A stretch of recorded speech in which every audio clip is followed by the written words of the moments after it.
What is going on, Bulls Nation? So off-season is in full effect, at least for the Bulls, and you see rampant trade speculation. So I'm going to review or react to one of them by USA Today in this video right after this.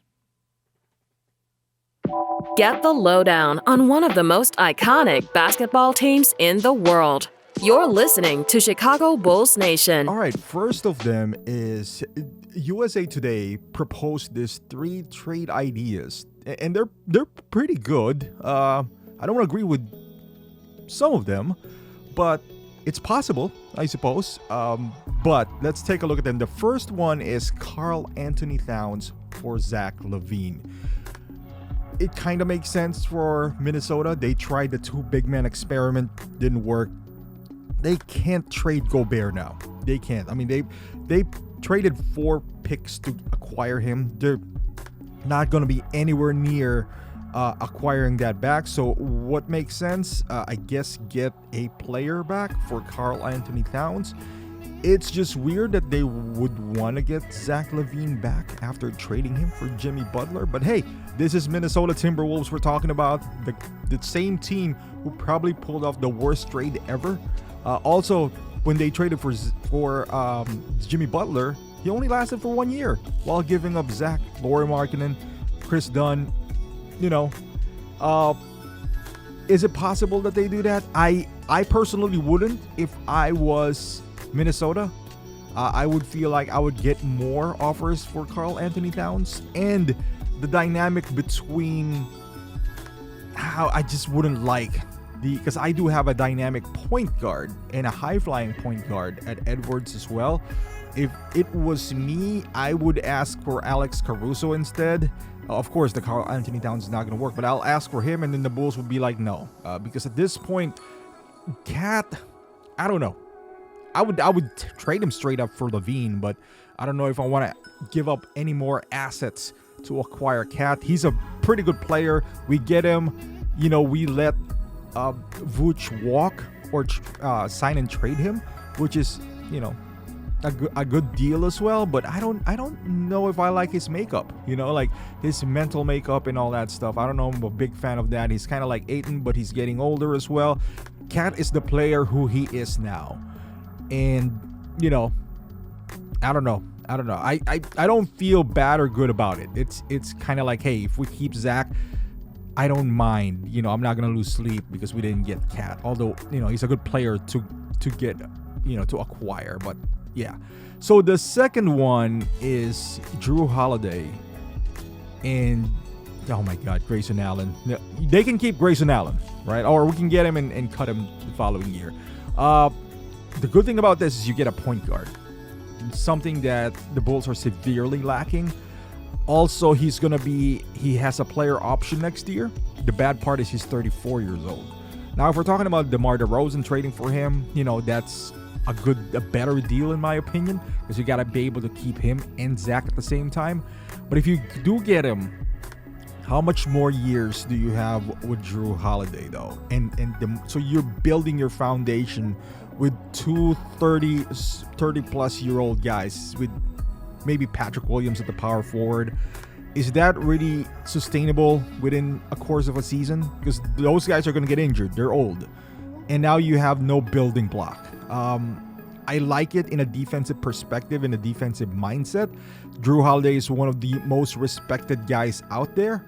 So can you imagine a backcourt of Drew Holiday and Alex Caruso? My God, that is disruptive. And then you can put DeMar DeRozan and then Patrick Williams at the 4, maybe keep Vooch. But now all your core is 30 years old with really, I don't like it future-wise. The only reason I like it is because if things doesn't work out, you're basically out of the Zach LaVine, I guess, contract.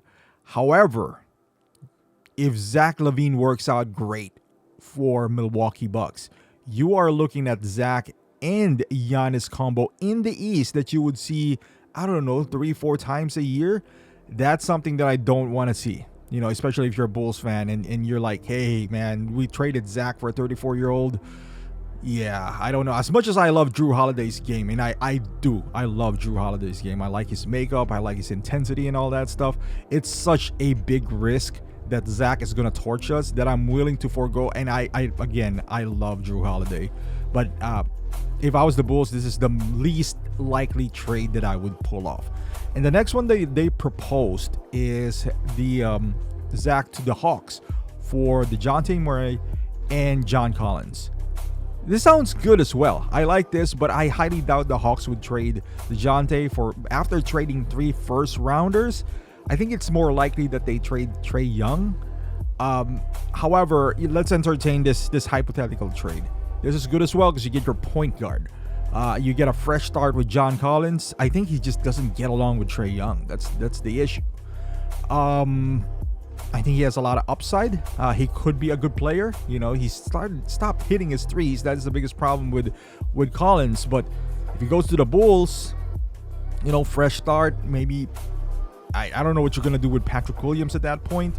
You probably have to trade him because John Collins is pretty young as well.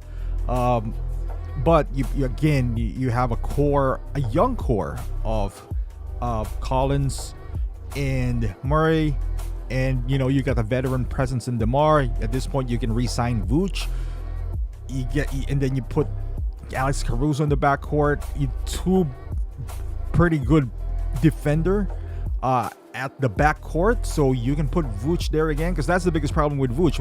The moment Lonzo went out, he got exposed. So, but by putting Murray in there, you can cover him up. But I just don't see the Hawks doing it. I just don't.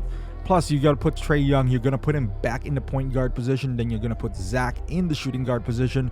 That is a bad backcourt in terms of defense right there. But that is probably something that I would do if that comes upon. So that is one trade that I like the most. But it's pretty unrealistic as well. Basically, all these trades. I just don't see any teams doing any of these proposed trades at all.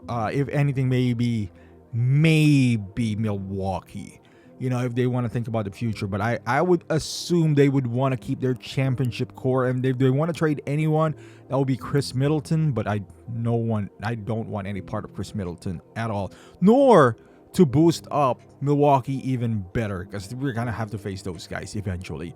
But yeah, let me know what you think about these trades. I didn't make them. It's USA Live or USA Today that made them. So let me know your comments down below. Thank you for watching, and I'll see you guys in the next video.